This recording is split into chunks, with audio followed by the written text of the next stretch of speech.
नमस्कार दोस्तों। भारत के संविधान और राज्य व्यवस्था इंडियन कॉन्स्टिट्यूशन एंड पॉलिटी के कोर्स में आपका स्वागत है। तो अब तक हमने बहुत सारी बेसिक टर्म्स देखी है, जैसे संविधान को आप कैसे डिफाइन करोगे, राज्य व्यवस्था को आप कैसे डिफाइन करोगे, और हमने आर्टिकल्स को हम कैसे पढ़े हैं। ठीक है, तो ये सब चीज़ें हमने देखी है। तो अब हम जो बहुत ही इंपॉर्टेंट टॉपिक डिस्कस करने जा रहे हैं, मैं आपको इसमें बहुत सारी चीज़ बताने जाऊँगा। जैसे सरकार को हम कैसे डिफाइन करें, सरकार क्या होती है। अगर आपसे पूछे सरकार क्या है, तो ठीक है, आपसे पूछे कि भारत के संविधान में क्या है, तो आप कैसे बताओगे। चलो देखते हैं, शुरू करते हैं। तो मैं पहला क्वेश्चन यही है कि भाई भारत के संविधान में क्या है। ठीक है, तो आप ना, सिंपल सी बात है, हमारे संविधान निर्माताओं ने ना ऐसा कोई भी डिवाइडेशन नहीं किया था, लेकिन हम पढ़ने की सहूलियत से और समझाने की सहूलियत से मैं आपको ये चीज़ बता रहा हूँ। तो हमारा भारत का संविधान है ना, मुख्यतः हम इसको 3 पार्ट में डिवाइड कर सकते हैं। ठीक है, पहला पार्ट है दर्शन, फिलॉसफी, जो 1/3 है एक्चुअली। ठीक है, 33% के लगभग। दूसरा पार्ट है वो है सरकार का गठन, 50% जो प्रावधान है उसमें सरकार के गठन को लेके हैं हमारे संविधान में।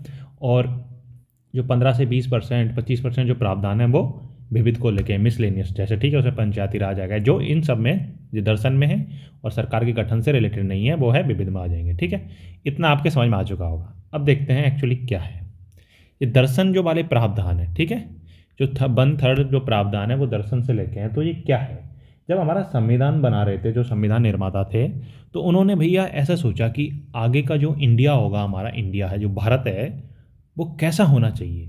ठीक है, तो उनकी सोच कैसी थी, उनकी जो फिलॉसफी थी कि भाई हमारा आगे जो इंडिया होगा आज से 100 साल 500 साल बाद में, वो कैसा दिखना चाहिए। तो वो सारे प्रावधान पाए जाते हैं दर्शन में। ठीक है, मतलब दर्शन वाला जो पार्ट है एक्चुअली उसमें। मैं पहले बता दूं कि जो संविधान निर्माता थे, उन्होंने ऐसा कोई डिवाइडेशन नहीं किया, लेकिन हम पढ़ने की सहूलत से और समझने की सहूलत से हम ये कर रहे हैं, और आगे भी ये सीरीज इसी बेसिस पे चलेगी। एक्चुअली आप पूछोगे भाई दर्शन क्या है। ठीक है, तो दर्शन क्या है, एक देखने का नज़रिया है। ठीक है, देखने का नज़रिया।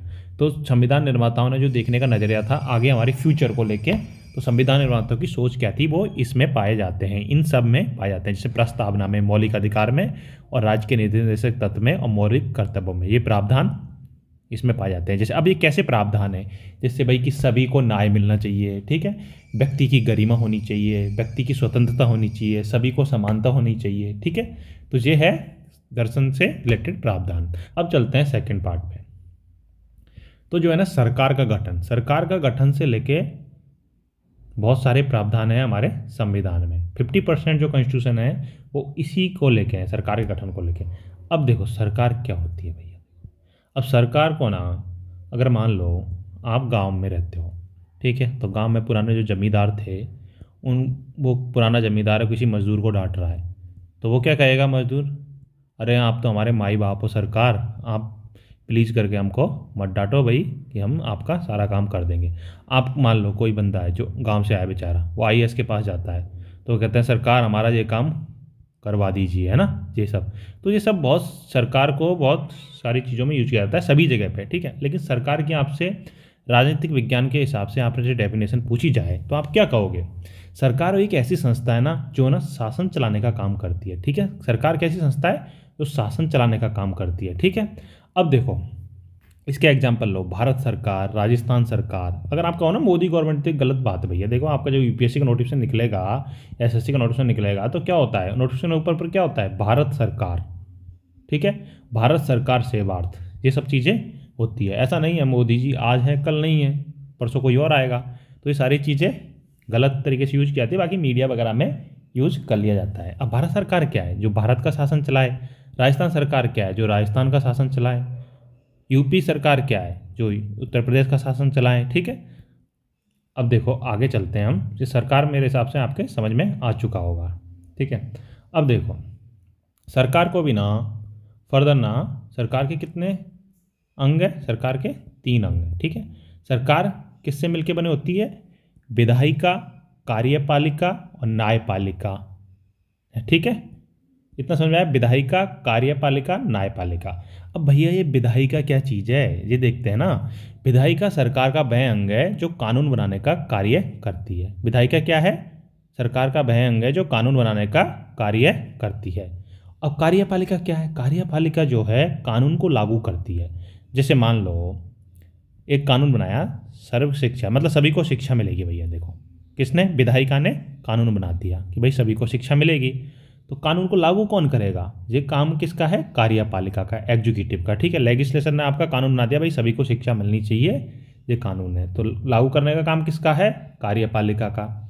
अब देखो, कार्यपालिका भी ना, कार्यपालिका को फर्दर दो पार्ट है कार्यपालिका के, दो अंग एक्चुअली कह सकते हैं।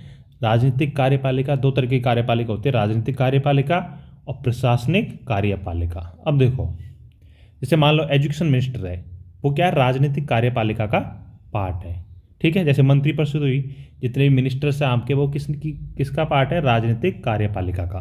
राजनीतिक कार्यपालिका को अस्थायी कार्यपालिका भी कहते हैं। ऐसा क्यों कहते हैं? एक्चुअली क्या है, देखो 5 साल में चुनाव होते हैं। अब चुनाव के बाद देखो, आज जो एजुकेशन मिनिस्टर है, हो सकता है वो कल कुछ भी ना हो, तो इसको अस्थायी कार्यपालिका इसलिए कहते हैं कि वो भैया 5 साल के लिए ही है। लेकिन जो प्रशासनिक कार्यपालिका है, उसको कहते हैं स्थायी कार्यपालिका। ये जो है ना, आपसे पूछ लिए जाते हैं टर्म्स, ये सब स्थायी कार्यपालिका किसे कहते हैं, तो प्रशासनिक कार्यपालिका को कहते हैं। अब इसमें कौन आता है प्रशासनिक कार्यपालिका में? आपके डिस्ट्रिक्ट में जो डिस्ट्रिक्ट कलेक्टर है, ठीक है, डीएम है, वो बैठते हैं। जो डीएम साहब है वो किसके आएंगे?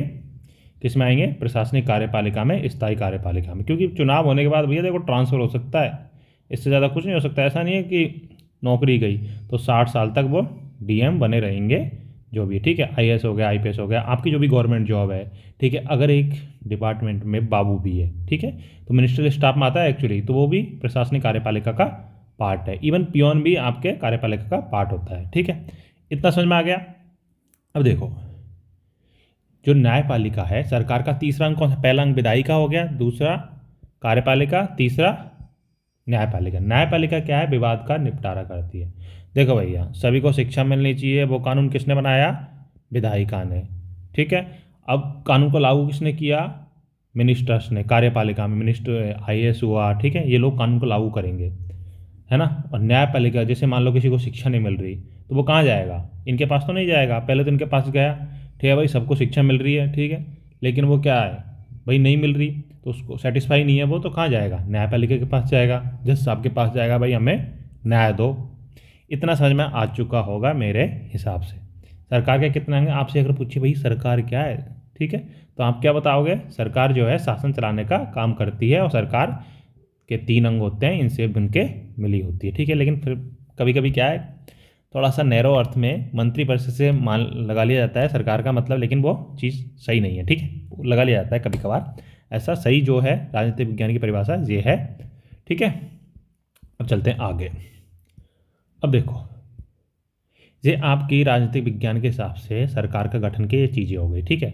उसके बाद में अब इंडिया में क्या है? इंडिया में क्या किया कि भाई जो कानून बनाने वाली संस्था है विधायिका, ठीक है, वो केंद्र लेवल पे जो है वो है संसद, केंद्रीय विधायिका बोलते हैं उसको, वो है संसद। और संसद में भी जो है राज्यसभा और लोकसभा, 2 सदन है, ठीक है।